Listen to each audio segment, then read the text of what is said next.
Bonjour, aujourd'hui on va parler de Melania Trump, la femme du président des États-Unis et première dame des États-Unis. Donc la beauté de Melania Trump, la première dame des États-Unis, est reconnue par tous et cette dernière est souvent acclamée pour son élégance, ce qui lui vaut d'ailleurs de faire la une des magazines de mode. Cela dit, la Melania d'aujourd'hui ne ressemble plus du tout à la Melania d'il y a quelques années et les affres du temps en sont en partie responsables.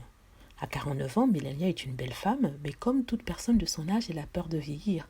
Et pour cause, le président Trump est un homme très exigeant qui ne veut que le meilleur, et pour cela, il exige que sa femme maintienne une hygiène de vie et une apparence impeccable. Celle-ci doit maintenir sa jeunesse à tout prix, d'où le recours à la chirurgie. La beauté naturelle de la première dame a fait place à quelque chose de plus plastique.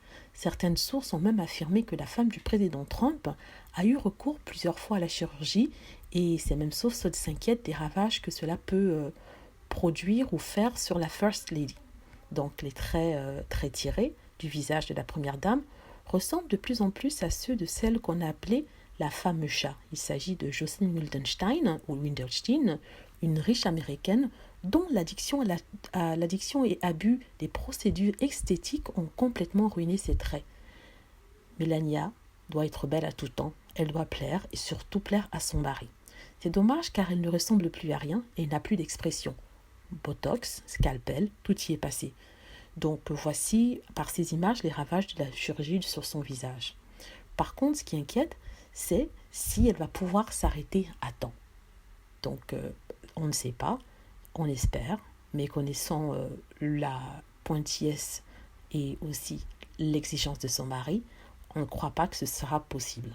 Voilà, c'est notre petite capsule sur Melania et sa petite chirurgie esthétique. C'est vrai que ce n'est pas la seule à le faire. Il y a bien d'autres femmes qui font la chirurgie, dont on ne citera pas les noms ici.